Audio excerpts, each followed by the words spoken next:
ఆంధ్ర రాష్ట్రంలో ప్రజాప్రతినిధులందరికీ ఒక విషయం గుర్తు చేయాలనుకుంటున్నాం.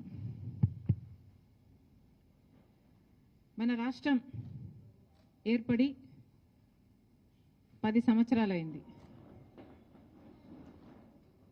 కానీ ఇంతవరకు మనకి ప్రత్యేక హోదా రాలేదు. ఈ 10 సంవత్సరాలలో పట్టుమని కనీసం ఒక 10 కొత్త పరిశ్రమలు కూడా రాలేదు. దాంతో మన బిడ్డలకు ఉద్యోగాలు రాలేదు. పోనీ వ్యవసాయం బాగుందా అంటే అప్పు లేని రైతు మన రాష్ట్రంలో లేడు. మనకు రాజధాని లేదు, మనకు ఒక మెట్రో లేదు, కనీసం మనకు బడ్జెట్ కూడా లేదు. చంద్రబాబు గారి సూపర్ 6 అమలు అవుతుందో లేదో కూడా తెలియని పరిస్థితి. ఇది ఈరోజున్న వాస్తవాలు. కానీ మన రాష్ట్రం ఇంత డెవలప్మెంట్కు నోచుకోకుండా 10 సంవత్సరాలుగా అల్లాడిపోతుంటే మన ప్రజాప్రతినిధులకు ఆ విషయం కనీసం గుర్తన్నా ఉందా? ఈరోజు మన రాష్ట్రంలో పరిపాలన జరుగుతుందా? ప్రజాప్రతినిధుల దృష్టి అంతా ఎక్కడ ఉంది? చంద్రబాబు గారేమో శుద్ధి అని శాంతి హోమాలు చేస్తున్నారు. పవన్ కళ్యాణ్ గారేమో ప్రాయశ్చిత దీక్షలు చేస్తున్నారట. ఇక ఇప్పుడు జగన్మోహన్ రెడ్డి గారు కూడా ప్రక్షాళన పూజలు చేస్తున్నారట. ఒకరి మీద ఒకరు పోటీపడి మరి నీచమైన మత రాజకీయాలు కాకపోతే ఇది ఏమిటి అని అడుగుతున్నాం. చంద్రబాబు గారిని అడుగుతున్నాం, బయట మార్కెట్లో నెయ్యి ధర 700 నుంచి 1000 రూపాయల వరకు ఉంది. జగన్మోహన్ రెడ్డి గారి సర్కారు 320 రూపాయలకే నెయ్యి సప్లై చేసే టెండర్కి ఆమోదం తెలిపిందని మీకు తెలుసు.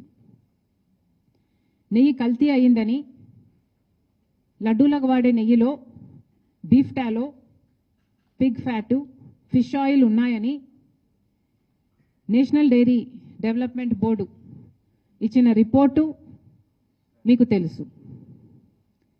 మరి ఇన్ని సాక్ష్యాలు, ఇన్ని ఆధారాలు, ఇన్ని రిపోర్ట్లు మీ దగ్గర పెట్టుకొని కూడా ఏ చర్యలు ఎందుకు లేవు?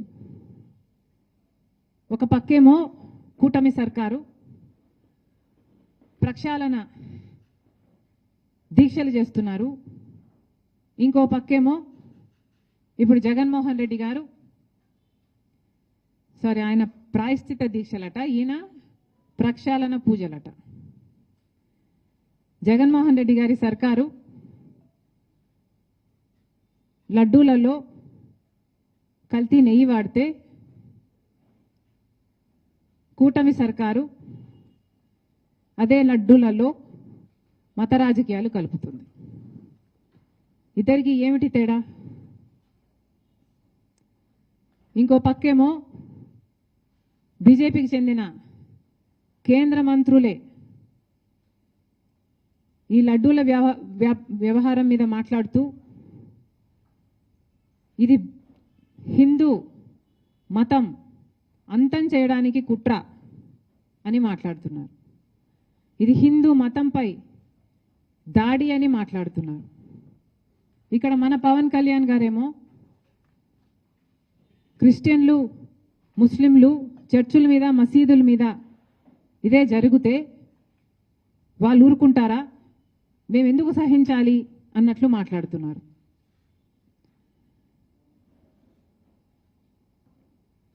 ఇంత దుర్మార్గంగా ఎలా మాట్లాడగలుగుతున్నారు? హిందువులను రెచ్చగొట్టే ప్రయత్నం మీరు చేయటం లేదా? మతాల మధ్య చిచ్చు పెట్టే ప్రయత్నం కాదా ఇది? ఇక్కడ ఒక అన్యాయం జరిగితే క్రిస్టియన్స్ని, ముస్లింల గురించి మాట్లాడాల్సిన అవసరం ఏముంది? ఎప్పుడూ లేనిది మన రాష్ట్రంలో కమ్యూనల్ వైలెన్స్ జరగాలి అని మీకేమైనా హిడెన్ అజెండా ఉందా? మతాల పేరుతో చిచ్చు పెట్టే ఉద్దేశం మీకుందా? ఒక మతాన్ని అవమానించాలి, ఇంకో మతాన్ని రెచ్చగొట్టాలి. ఇదే బీజేపీ చేసిన రాజకీయం. అదే బీజేపీ డైరెక్షన్లో పవన్ కళ్యాణ్ గారు, కూటమి సర్కారు కూడా వాళ్ళ చెప్పు చేతల్లోనే వాళ్ళు చెప్పినట్టే చేస్తున్నారనడానికి ఇంతకంటే రుజువు కావాలనా?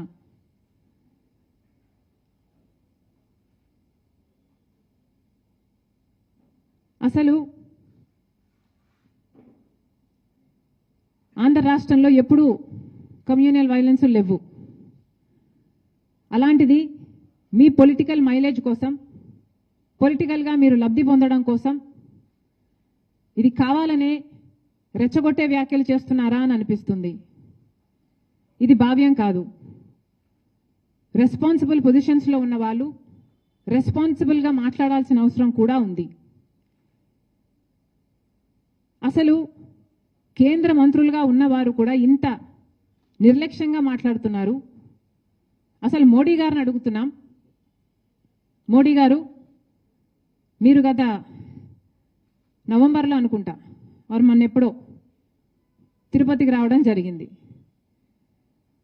తిరుమలలో మోడీ గారు దర్శనం చేసుకున్న తర్వాత 140 కోట్ల మంది భారతీయులకు మంచి జరగాలని ప్రార్థన చేసుకున్నానని చెప్పటం జరిగింది. అయ్యా మోడీ గారు, మరి అదే తిరుమలలో 140 కోట్ల మంది సెంటిమెంట్లు దెబ్బతినే విధంగా ఒక కాంట్రవర్సీ బయటకు వస్తే మరి మోడీ గారు ఏం చేస్తున్నారు?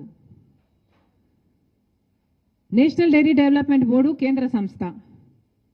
ఆ బోర్డు ఇచ్చిన రిపోర్టు ప్రకారమే చనిపోయిన జంతువుల కొవ్వు ప్రసాదంలో కలిపారు అని వాళ్ళు ఇచ్చిన రిపోర్టే చెప్తుంటే మరి మోడీ గారు కనీసం స్పందన కూడా ఎందుకు లేదు? మీరు చెప్పినట్టే 140 కోట్ల మంది భారతీయులకు సంబంధించిన అంశం. మరి అలాంటప్పుడు కనీసం ఒక సిబిఐ ఎంక్వైరీ వేయాలని మోడీ గారికి ఎందుకు తోచలేదు? 2 నెలల కిందనే నేషనల్ డైరీ డెవలప్మెంట్ బోర్డు చేతుల్లో ఒక రిపోర్ట్ వస్తే 2 నెలలుగా ఏమీ చేయలేదు. ఒక సిబిఐ ఎంక్వైరీ వేయడానికి మోడీ గారికి ఎంతసేపు పడుతుంది? మరి ఎందుకు చేయలేదు? నిజంగానే హిందూ మతం మీద కుట్రే జరుగుతుంటే మరి సిబిఐ దర్యాప్తులో అది తేలేది కదా? మరి సిబిఐ దర్యాప్తులో హిందూ మతం మీద కుట్ర జరిగితే అది దేశద్రోహం కదా?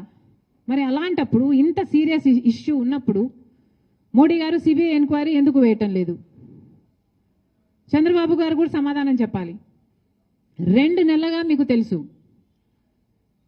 2 నెలలుగా ఆ రిపోర్టు మీ చేతిలో పెట్టుకొని ఏం చేస్తున్నారు? మీ 100 రోజులు పూర్తి చేసుకున్న సందర్భంలో మీరు అది బయట పెట్టారు అంటే ఏమనుకోవాలి? మీరు సూపర్ 6 అమలు చేయలేదు కాబట్టి ప్రజల దృష్టిని మళ్లించడానికే ఒక హిడెన్ అజెండాతో ఇది ఆ రోజు బయట పెట్టారని స్పష్టంగా అర్థమైపోవటం లేదా? చంద్రబాబు గారు సమాధానం చెప్పాలి. 2 నెలల కిందే మీకు తెలిస్తే మరి ప్రజలకు ఎందుకు చెప్పలేదు? ఎందుకు సిట్టు అప్పుడే ఎందుకు వేయలేదు? ఇప్పుడు చంద్రబాబు గారు సిట్టు వేస్తున్నారు. ఈ సిట్టేదో 2 నెలలు ముందే వేస్తుండొచ్చు కదా? ఇంత రచ్చ జరిగాక ఇప్పుడు సిట్టు వేశారు చంద్రబాబు గారు. అప్పుడే సిట్టు వేసునుంటే ఇంత రచ్చ జరిగాక ఇప్పుడు సిబిఐ ఎంక్వైరీ వేసుండొచ్చు కదా? మరి ఏం సమాధానం చెప్తారో చంద్రబాబు గారు చెప్పాలి. ఇన్ని ఆధారాలు, ఇన్ని రిపోర్ట్లు మీ చేతుల్లో పెట్టుకొని కూడా ఈరోజు ఒకవైపు తెలుగుదేశం పార్టీ అయినా, పవన్ కళ్యాణ్ గారైనా, బీజేపీ అయినా, జగన్మోహన్ రెడ్డి గారైనా అందరూ కలిసి నీచమైన మత రాజకీయాలు చేస్తున్నారు. మొన్నెక్కడో ఒక రాముల వారి రథం తగలబెట్టారని విన్నాం. వీళ్ళు చేస్తున్న ఈ క్రియలకు, వీళ్ళు మాట్లాడుతున్న మాటలకు ఇవి ఎక్కడికి దారి తీస్తాయి అన్న స్పృహ లేకుండా, అన్న ఇంగితమన్నా లేకుండా రెస్పాన్సిబుల్ పొజిషన్స్లో ఉన్న వాళ్ళు మాట్లాడాల్సిన మాటలేనా ఇవి? మళ్ళీ చెప్తున్నాం, లడ్డూ కల్తీ జరిగిన విషయంలో మతోన్మాద చర్యలు అవసరం లేదు, సవాళ్ళు ప్రతి సవాళ్ళు కూడా అవసరం లేదు. దీక్షలు, ప్రమాణాలు అంతకంటే అవసరం లేదు. ఇక్కడ కావాల్సిందల్లా నిజం. ప్రజలకు నిజం తెలియాలి. ఈ తప్పు ఎవరు చేశారు, పెద్ద చేపల చిన్న చేపల, ప్రజలకు నిజం తెలియాలి, చర్యలు తీసుకోవాలి. మళ్ళీ ఈ తప్పు జరగకుండా జాగ్రత్త పడాలి. అది మానేసి ఇలా నీచమైన మత రాజకీయాలు చేయడం చాలా దుర్మార్గం. మేము దీనికి వ్యతిరేకం. కాంగ్రెస్ పార్టీ ఒక సెక్యులర్ పార్టీ. కాంగ్రెస్ పార్టీ రాజ్యాంగాన్ని గౌరవించే పార్టీ. కాంగ్రెస్ పార్టీ అన్ని మతాలని గౌరవిస్తుంది, అన్ని కులాలను గౌరవిస్తుంది, అన్ని భాషలను, అన్ని ప్రాంతాలను గౌరవించే పార్టీ కాంగ్రెస్ పార్టీ. మా నాయకుడు రాహుల్ గాంధీ గారు సోదర భావం కోసం, ప్రేమను పెంచడం కోసం కన్యాకుమారి నుంచి కశ్మీర్ వరకు వేల కిలోమీటర్లు పాదయాత్ర చేసిన వాడు మా నాయకుడు. సవినయంగా హంబ్లీ సబ్మిట్ దిస్. కాబట్టి ఇంత నీచమైన రాజకీయాలు చేయడం మేము తట్టుకోలేకపోతున్నాం.